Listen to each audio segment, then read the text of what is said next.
It's a beautiful Sunday morning. You go to the kitchen to make your coffee and settle down on the sofa for a lovely, lazy Sunday. And then this happens. Baby shark doo doo doo doo doo. Baby shark doo doo doo doo doo. Baby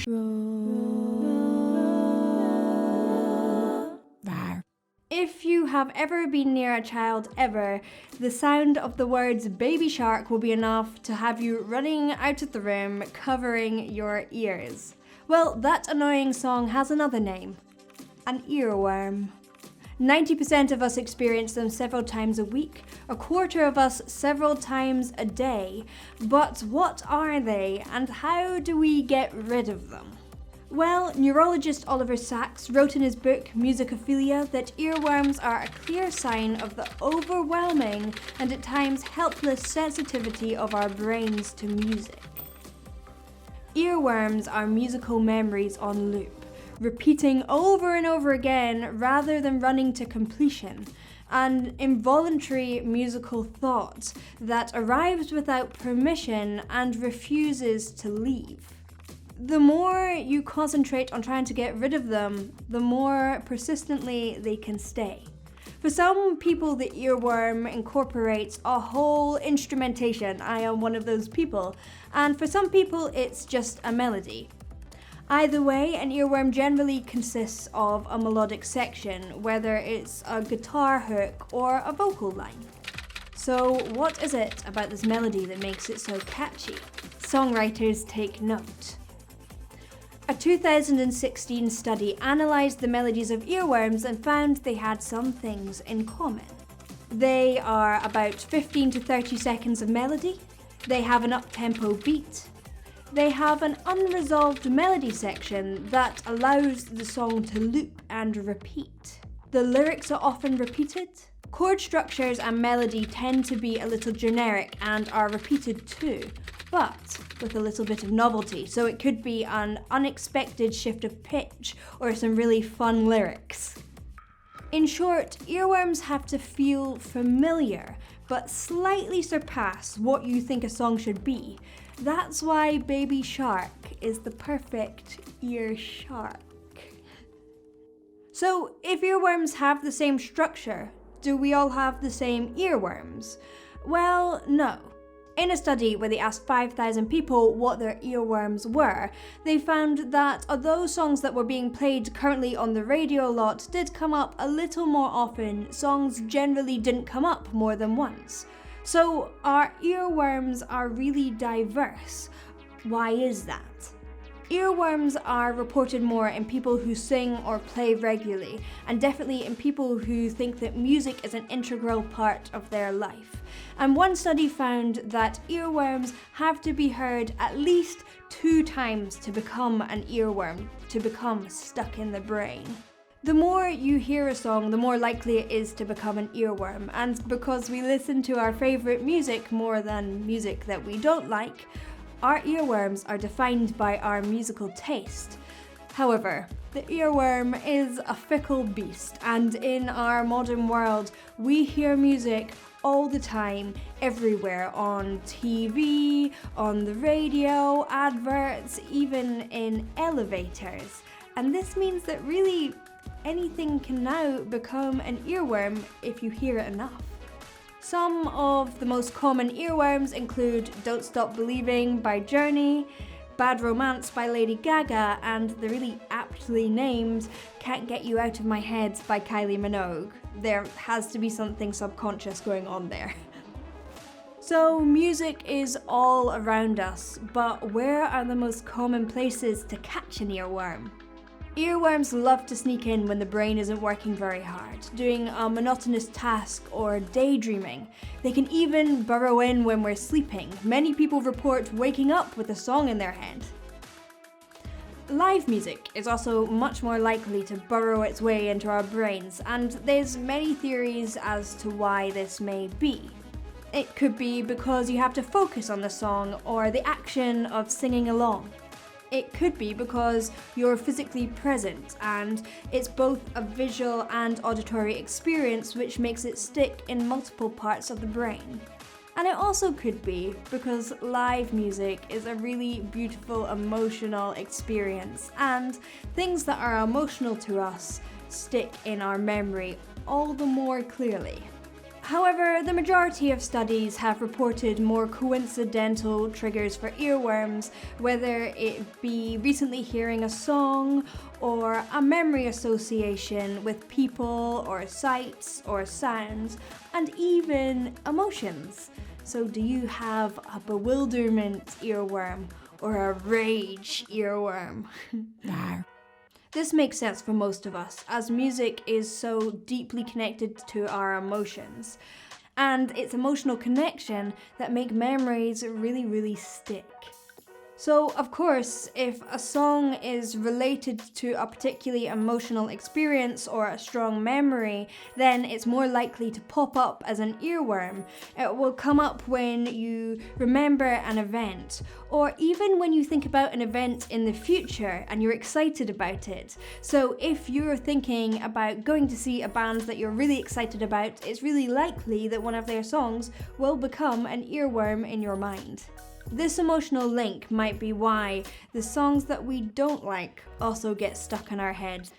An experience that is stressful or annoying is more likely to get stuck in your memory. But why are earworms music and not any other type of sound? Music differs from other sounds in our life because it's so unusually repetitive. Memory is so powerfully affected by repetition, and it's this similarity and repetition that makes music engrave deep grooves in our mind. Excuse the pun.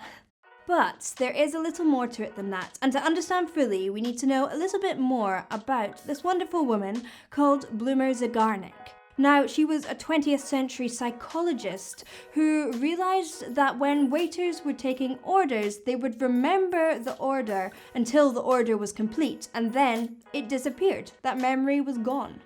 But Zygarnik did some research and found that when the waiter was interrupted during the task, they would remember the order for an extended period of time. In short, your brain keeps essential tasks in its working memory, and when that task is complete, it will get rid of that information because it's no longer useful. But when interrupted, your brain will hang on to that information until the task is complete. This became known as the Zygarnik effect. Remember how I said that earworms tend to be songs with an unresolved melody section?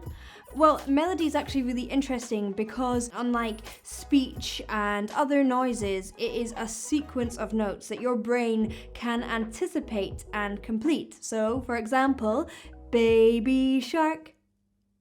See, you completed that in your head, I know it. This is the Zygarnik effect in action. It is your brain completing the unfinished task. Unfortunately, in the case of Baby Shark, it can loop back to the beginning and start again and again and again. Very irritating. So we know what an earworm is. How do we get them out of our head? Although 3/4 of us report enjoying our earworms on occasion, 1/3 of us find that they can be annoying, and 15% of us find them disturbing. I am sure some of you are here because you want to get rid of your earworm. Well, there are two primary schools of thought, and that comes in engagement and distraction. So let's look at engagement first. In a study by psychologist Victoria Williamson, they examined over 1,000 survey responses to find out the most effective method of getting rid of an earworm. We have already established that your brain sees your earworm as an unfinished task. Now, there seems to be a problem here. The study found that a lot of people don't know all the words to their earworm, therefore making it uncompletable. A successful way to remove an earworm in this case is engagement, which means singing the song or just even listening to the song until completion. If you want to try this method, make sure you listen right until the end and beware of a song with a fade out. Now, let's look at distraction, and this is all about understanding the parts of the brain that are involved in the earworm and finding ways to keep them occupied. And the first one is a little bizarre. Psychologist Philip Beeman found that participants who were exposed to a catchy song snippet while chewing gum were less likely to have that song stick than people who didn't have any gum. The act of chewing gum engages the tongue and the teeth and other parts of the anatomy that are used in speech and kicks off the parts of the brain used in vocalization. This is the same circuitry as the earworm, so it lessens the brain's ability to make musical and verbal memories. But if it's too late and that song is already stuck in your head, don't despair, I have more tricks up my sleeve. In 2012, a fun study found a cure in very specific puzzles. In the study, participants would listen to a classic earworm, then would do a brain game of different difficulties. They would also be given different types of puzzles, so they tried out word games like anagrams and number games like Sudoku. With easy puzzles, the songs would sneak back into the participant's brain, and with really challenging puzzles, the participants would get bored and that would leave time for the earworms to burrow back in. The sweet spot was moderately challenging puzzles, taking up enough mental resources for the participant to forget about that annoying and intrusive song. Word puzzles also seem to do better than number puzzles, replacing the earworm with a different verbal task. So try a moderately tricky anagram and see how you go.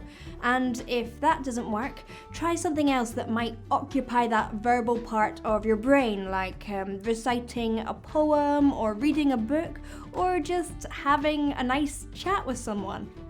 And lastly, music can be a solution too.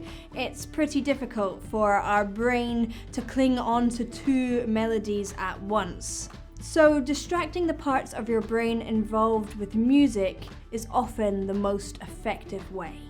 In Williamson's study, she touches on playing an instrument as being a really effective method, but I'm pretty sure that singing is also really effective as it both uses verbal and musical parts of the brain. But if you don't want to perform, in Williamson's study, the participants could also listen to a cure tune. If you go down this road, choose your cure tune carefully. If you want some mental peace and quiet, you might be better going for something that doesn't have the repetitive traits of an earworm. However, some people will choose a tune with those traits deliberately because then they can replace their earworm with their favorite song. So, if you could replace your earworm with any song, what would it be? And do you have a favorite cure tune? Hopefully that helps you get rid of that annoying earworm and you can settle into your lazy Sunday. But always be on the lookout. The next earworm could be just around the corner. Baby shark, In the jungle, baby the shark, mighty jungle, baby the shark, lion sleeps baby shark, tonight. mommy shark, In the jungle, mommy the shark, mighty jungle, mommy shark. the lion